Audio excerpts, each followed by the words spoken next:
முடியை பார்த்தே கண்டுபிடிச்சிடலாமே, எப்படி நான் மறைஞ்சேன்?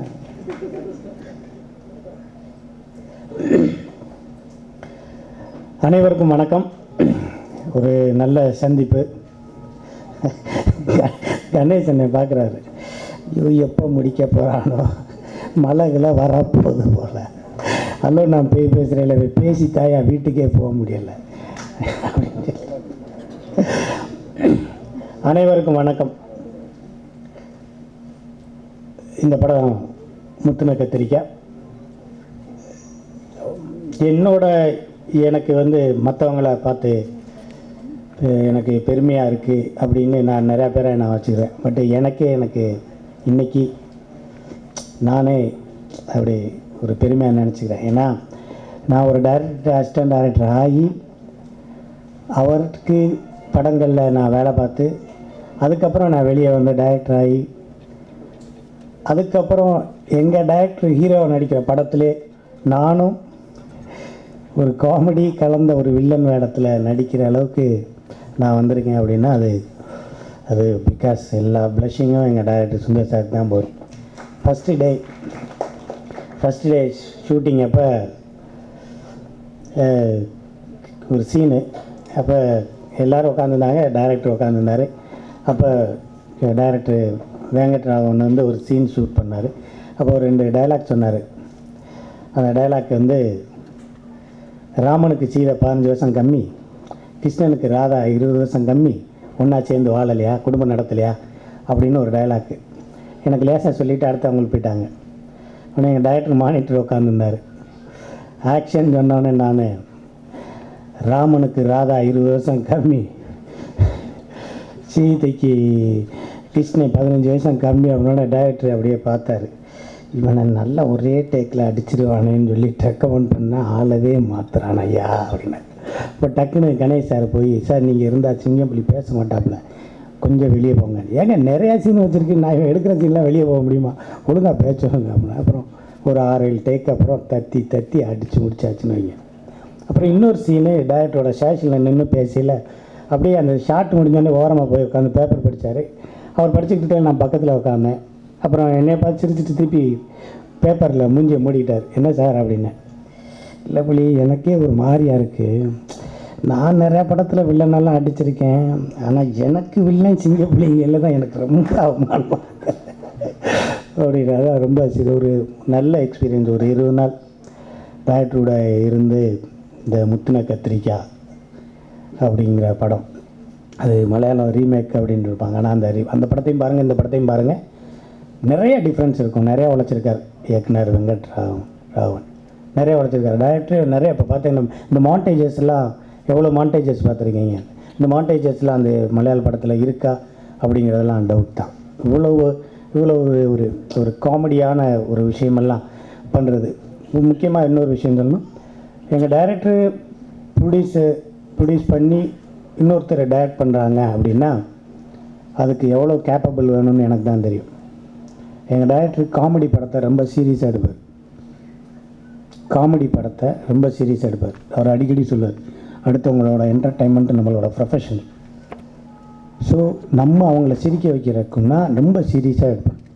மற்றபடி எல்லாம் சிரிப்பார், எல்லாம் செட்டில் எல்லாம் இருப்பார். ஆனால் அடுத்தவங்களை சிரிக்க வைக்கணுங்கிற விஷயத்தில் ரொம்ப சீரியஸாக இருப்பார்.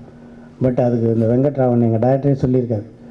அவர் அரண்மனை 2லேருந்து இந்த 5 இயர்ஸாக கூட இருந்து அவ்வளோ பெரிய கான்ட்ரிபியூஷன் பண்ணியிருக்கார். அவருக்கு ஒரு படம் கொடுத்து டைரக்டர் ஒரு பெருமை சேர்த்துருக்கார்.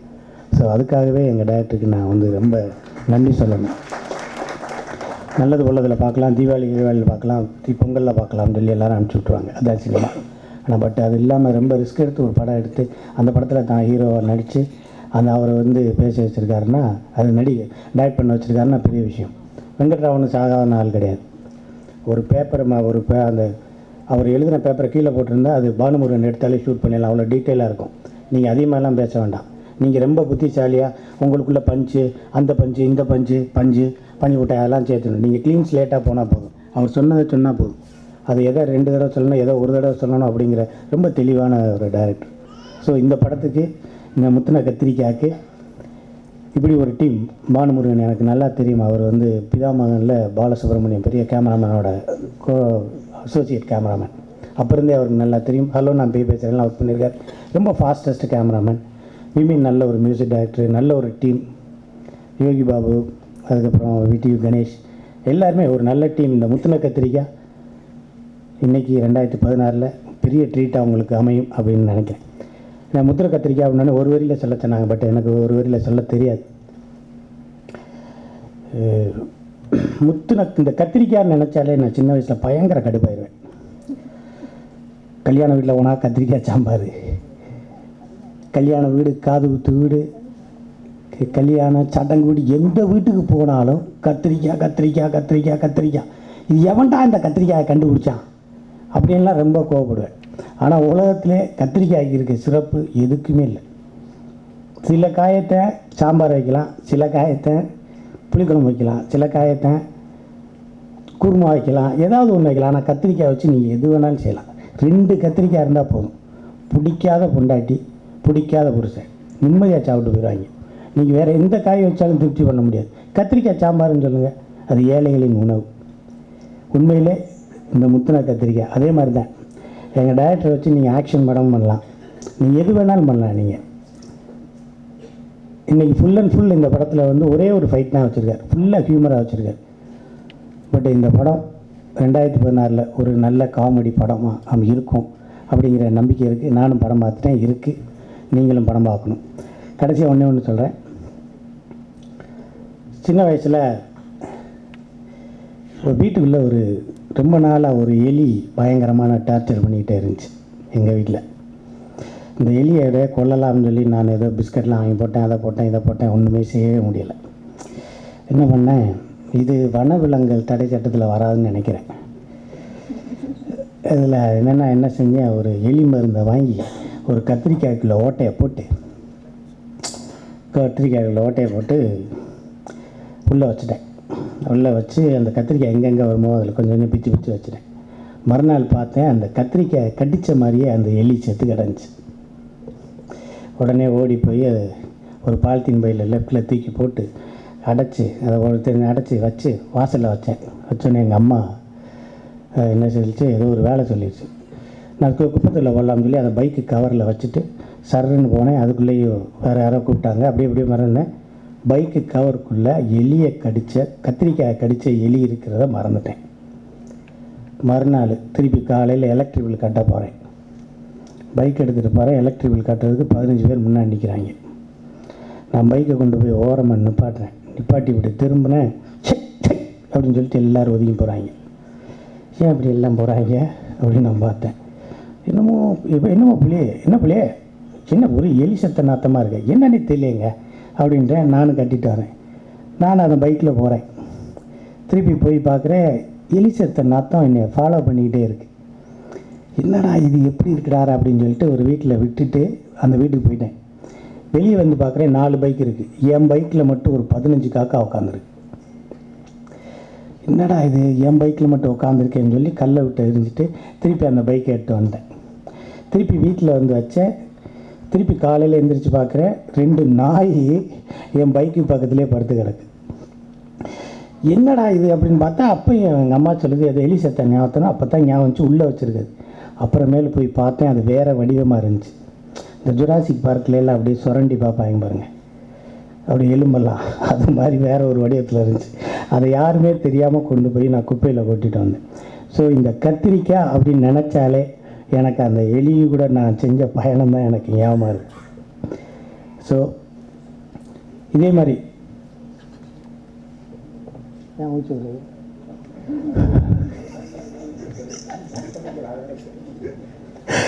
அது மாதிரி எனக்கு இந்த கத்திரிக்காய் சொன்னோடனே உங்களுக்கு என்ன ஞாபகம் வருதுன்னு இவங்க சொல்ல சொன்னாங்க. எனக்கு இதுதான் ஞாபகம் வந்துச்சு. ஸோ இந்த முத்தின கத்திரிக்காவுக்கு நீங்கள் எல்லாம் சப்போர்ட் பண்ணணும். இது ஒரு மிகப்பெரிய படமாக அமையுங்கிறதுல நம்பிக்கை இருக்குது. Thank you all. தேங்க்யூ. பெருந்திரளாக வந்திருக்கின்ற சகோதர சகோதரிகளே, மேடையில் அமர்ந்திருக்கும் என்னுடைய சக கலைஞர்களே மற்றும் பத்திரிகை நண்பர்களே, இணையதள வலைத்தள சகோதர சகோதரிகளே, உங்கள் அனைவருக்கும் வணக்கம். முத்தின கத்திரிக்காய் அப்படின்னா எனக்கு ஞாபகம் வருது, எங்கள் அம்மா சின்ன வயசில் பிஞ்சு கத்திரிக்காயை எடுத்து அதை 4 கட் பண்ணி, அதான கட்டாகவும் வெளியில் வராது, அது 4 கட் பண்ணி அப்படியே உள்ளே இருக்கும், அந்த மாதிரி போட்டு புளிக்குழம்பு வைப்பாங்க. அதுதான் எனக்கு வந்து முத்தின கத்திரிக்காய் பிஞ்சு கத்திரிக்காய் தான் ஞாபகம் வந்துச்சு. அப்போ முத்தின கத்திரிக்காய் டேஸ்ட்டாக இருக்காதா அப்படின்னு சின்ன வயசுலேருந்து ஒரு பிஞ்சு கத்திரிக்காய் வாங்கிட்டு வாடா ரவி, பிஞ்சு கத்திரிக்காய் வாங்கிட்டு வாடா எங்கள் அம்மா சொல்லிட்டே இருப்பாங்க மார்க்கெட் போகும்போதெல்லாம். அப்போ முத்தின கத்திரிக்காய் டேஸ்ட்டாக இருக்காதா, டேஸ்ட்டாக இருக்காது, முத்தின கத்திரிக்காய் டேஸ்ட்டாக இருக்காதுன்னே மைண்டில் செட் ஆயிடுச்சு. ஆனால் இந்த படத்தில் நடிச்சதுக்கப்புறம், இந்த படத்தை பார்த்துட்டதுக்கப்புறம் முத்தின கத்திரிக்காய் எங்கள் அம்மா செஞ்ச குழம்போட ரொம்ப டேஸ்ட்டாக இருக்குங்கிறத நான் முடிவு பண்ணேன். அப்புறம் இந்த படத்தில் திரு வெங்கட்ராமன் சார், ராகவன் சார், திரு சுந்தர்ஜி சார், இவங்க ரிலேஷன்ஷிப்பை தான் இந்த படத்தில் நான் ஃபுல்லாக வந்து கிட்டத்தட்ட நான் அந்த படத்தில் ஒரு 10 நாள் நடித்தேன்.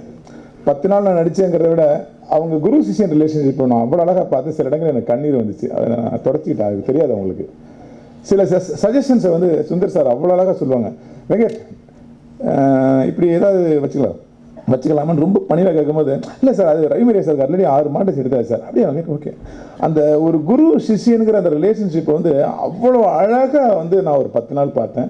இது நான் எந்த இடத்துலையுமே இப்படி ஒரு ஷூட்டிங்கில் ஒரு குரு தன்னுடைய சிஷியனுக்கு படம் கொடுத்து, அதாவது ஒருத்தருக்கு படம் கிடைப்பது என்பது அவருடைய வாழ்க்கையில் மட்டும் ஒளி கிடையாது, அவரை சுற்றியுள்ள ஒரு 100 டெக்னீஷியனுடைய குடும்பங்களின் ஒளி. அந்த ஒளியை ஏற்றி வச்சதுக்கு இந்த இடத்துல உங்களுடைய எல்லா சார்பையும் சுந்தர் சார் மனமாக நன்றி நான் தெரிவிச்சுக்கிறேன். ஒரு அபினி மூவிஸ் மாதிரி நாளைக்கு வெங்கட்ராமன் சார் வந்து இன்னொரு மூவிஸ் ஆரம்பிக்கலாம்.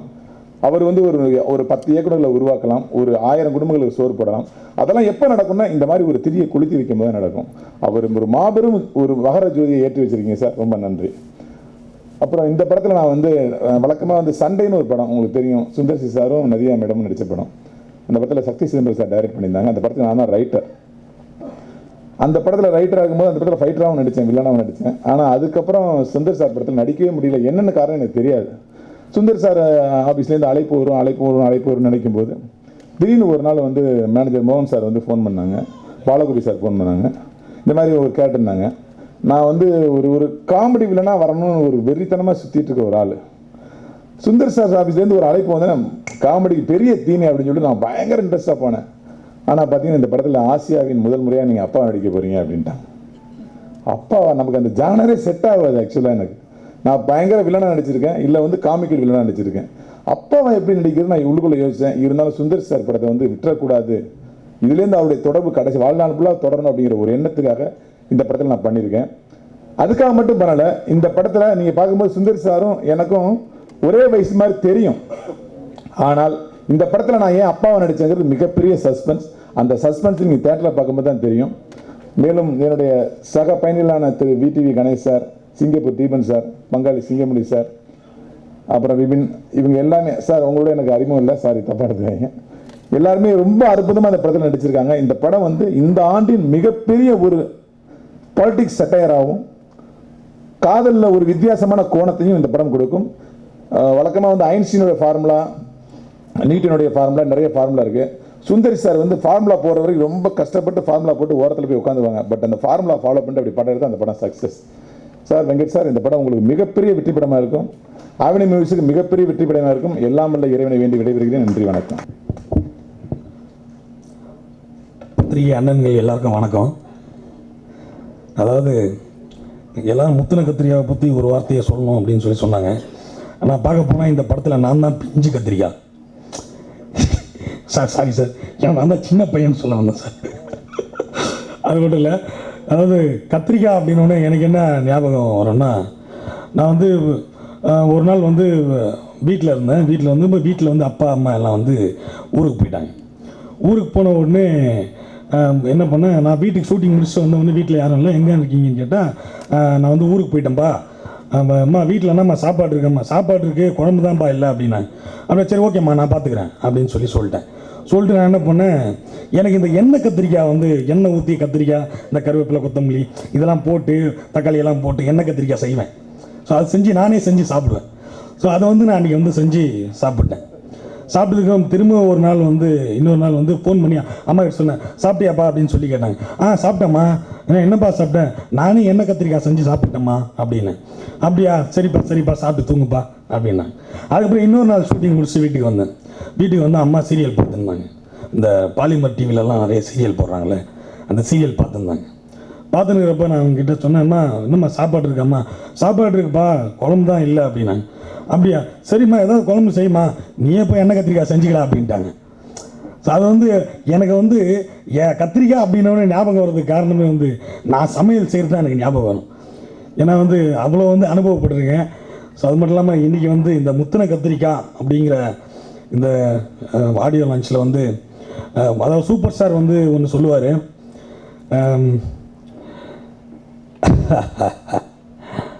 கண்ணா நான் சொல்கிறது தான் செய்வேன், செய்கிறதா சொல்லுவேன் அப்படின்னு சொல்லி ஒரு வார்த்தை சொல்லுவேன். நிறைய படங்களை நம்ம பார்த்துருப்போம். ஸோ அந்த மாதிரி சொல்கிறதையும் சரி செய்கிறதையும் சரி செய்கிற குவாலிட்டி வந்து யாருக்காவது ஒருத்தருக்கு தான் இருக்கும். ஸோ அது வந்து லாஸ்ட் டைம் வந்து அலோனா போய் பேசுகிறேன்ல எங்கள் சுந்தர் சி சார் வந்து என்ன சொன்னார்னா, இதே டீமோட வந்து நாங்கள் வந்து அடுத்து வந்து நான் ஒர்க் பண்ணுவேன் அப்படின்னு சொன்னார். அதே மாதிரி அன்றைக்கி சொன்னதை இன்றைக்கி வந்து கரெக்டாக அந்த டீமை வச்சு திரும்பவும் ஒர்க் பண்ணியிருக்காரு. Thank you sir. இந்த டீம் சார்பாக உங்கள்கிட்ட நான் ரொம்ப நன்றி சொல்லிக்கிறேன் சார். ஸோ அதுக்கப்புறம் வந்து இந்த படத்தில் வந்து நான் வந்து ஒரு இம்பார்ட்டன்ட் ரோல் பண்ணியிருக்கேன். அதாவது நீங்கள் பார்த்துருப்பீங்கன்னா ட்ரெய்லர்லேயே ஆளகானா இம்பார்ட்டன்ட் ரோல் பண்ணியிருக்கேன் அப்படின்றான்னு எல்லாம் யோசிக்கிறாங்க. அவரோட கன்னத்தில் கையை வச்சு யோசிச்சுட்டு இருக்காரு சார். இல்லை ஆக்சுவலாக வந்து பார்த்தீங்கன்னா வந்து படத்தோட சஸ்பென்ஸே நான் தான். ஸோ அதனால தான் வந்து ட்ரெய்லர் இல்லை, நீங்கள் படம் பார்க்கும்போது ரிவீல் ஆகும். ஸோ வந்து அது மாதிரி வந்து ஒரு இம்பார்ட்டன்ட் ரோல் வந்து நான் படத்தில் பண்ணியிருக்கேன். ஸோ மக்களோட மனசில் பதியக்கூடிய ஒரு கேரக்டர். ஸோ இந்த படத்தில் வந்து எனக்கு வந்து ஒரு மிகப்பெரிய வாய்ப்பு வந்து சார் சுந்தர்சி சார் மூலியமாகவும் வெங்கட் ராகவன் சார் மூலியமாகவும் வந்து கிடச்சிருக்கு. ரொம்ப சந்தோஷம் சார். அது மட்டும் இல்லாமல் வந்து இங்கே வந்து நிறைய பேர் வந்து இந்த படத்தில் வந்து பெரிய காமெடி பட்டாலுமே இருக்குது. பொதுவாக வந்து நீங்கள் வந்து இப்போ சரவண பவன் போனீங்கன்னா வந்து வெரைட்டி ரைஸ்னு ஒன்று இருக்கும். அதாவது அதில் வந்து கொஞ்சம் புளி சாதம், லெமன் சாதம், தக்காளி சாதம், தயிர் சாதம், இப்படி நிறைய சாதம் வச்சுருப்பாங்க. நீங்கள் பொதுவாக ஒரு படத்தில் பார்த்தீங்கன்னா ஒரு ஹீரோ இருப்பார், ஹீரோ கூட த்ரூஅவுட் ஃபுல்லாக ஒரே ஒரு காமெடியன் வந்துகிட்டே இருப்பார். ஸோ அவரோட காமெடி வந்து யூஸ்வலாக படம் ஆரம்பித்தது முடிகிற வரைக்கும் அந்த காமெடி அப்படியே அந்த ஸ்கேல்லையே போகும். ஸோ நீங்கள் எல்லாம் நிறைய படத்தில் பார்த்துருக்கீங்க, வழக்கமாக தான் பண்ணுறாங்க. ஆனால் இந்த படத்தை பொறுத்த வரைக்கும் பார்த்தீங்கன்னா எல்லாருமே நிறைய காமெடி ஆக்டர்ஸ் இருக்காங்க. ஸோ எல்லாருமே ஒவ்வொரு வெரைட்டியாக ஒவ்வொரு ஜானரில் வந்து உங்களுக்கு வந்து அந்த காமெடியை வந்து நீங்கள் என்ஜாய் பண்ணி சிரிப்பீங்க. ஸோ அந்த அளவுக்கு வந்து படத்தில் வந்து காமெடி வந்து ஒர்க் அவுட் ஆகிருக்கு. ஸோ அப்புறம் வந்து director sir Venkat Raghavan sir பற்றி சொல்லணும்னா அவர் வந்து ரொம்ப ரொம்ப வந்து டெடிகேட்டிவாக ரொம்ப சின்சியராக வந்து ஒர்க் பண்ணுவார். ஏன்னா வந்து காலையில் வந்து 7 மணிக்கு ஷூட் ஸ்டார்ட் பண்ணால் கூட நைட்டு 2 மணி வரைக்கும் போவோம். ஸோ 2 மணி வரைக்கும் போகும்போது ஒரு தடவை இந்த மாதிரி ஷூட்டில் என்னாச்சுன்னா, இப்போ VTV சாரும் நானாக வந்து இந்த வேனில் தொங்கிட்டு வர மாதிரி ஒரு சீனு நைட்டில். ஸோ அப்போ வந்து நைட்டு 2 ஆயிடுச்சு. அப்போ என்கிட்ட கேட்டார், டேய் ஒரு மணி கேட்டார், எத்தனை மணி வரைக்கும்டா ஷூட்டிங் போவோம் அப்படின்னாரு. நான் ஒரு 2 மணி வரைக்கும் போவோம்னு நினைக்கிறேண்ணா. 2 மணி வரைக்கும் போவோமா? அப்போது நம்மளுக்கு மட்டும்தானே போகுது? ஆமாம் நம்மளுக்கு மட்டும்தானே. சரி நம்ம போர்ஷன் எடுத்தால் நல்லது தான் அப்படின்னு சொல்லிட்டாரு. சொல்லிட்டு திருப்பி ஒரு 5 நிமிஷம் கழிச்சு, என்ன ஒன்று காலையில் திருப்பி 7 மணிக்கெலாம் கூப்பிடுவாங்க அப்படின்னாரு. ஸோ வந்து அந்தளவுக்கு வந்து டெடிகேட்டிவாக வந்து வெங்கட்ராகவன் சார் வந்து ஒர்க் பண்ணுவாங்க. ஸோ அது மட்டும் இல்லாமல் வந்து படத்தில் வந்து பார்த்திங்கன்னா வந்து மியூசிக் வந்து ரொம்ப சூப்பராக செம்மையாக வந்திருக்கு. ஸோ அதுக்கப்புறம் வந்து எல்லாரும் கூட ஒர்க் பண்ண எல்லாருமே வந்து ரொம்ப அற்புதமாக, அதாவது கிவ் அண்ட் டேக்குன்னு சொல்லுவாங்களே, ஸோ அந்த மாதிரி வந்து ஈடு கொடுத்து, அதாவது ஒரு நியூ கமராக இருந்தாலும் சரி, புதுசாக ஏதாவது சின்ன ரோல் பண்ணுறவங்களா இருந்தாலும் சரி, ஸோ அவங்களுக்கும் வந்து ஏதாவது நீங்கள் ஏதாவது டைலாக் பேசுங்க அப்படின்ற மாதிரி சொல்லி நடிக்கக்கூடிய நடிகர்கள் தான் இங்கே இருக்காங்க. ஸோ ரொம்ப சந்தோஷமாக இருக்குது. இந்த படத்தில் வந்து மறுபடியும் எனக்கு இந்த மிகப்பெரிய ஆப்பர்ச்சுனிட்டியை கொடுத்ததுக்கு ரொம்ப நன்றி சார். எல்லாரும் வந்து இந்த படத்தை போய் தேட்டரில் போய் பாருங்கள், டிவி சீட்டில் பார்த்துடாதீங்க. ஸோ முத்தின கத்திரிக்காய், டோன்ட் மிஸ் இட். நன்றி, வணக்கம்.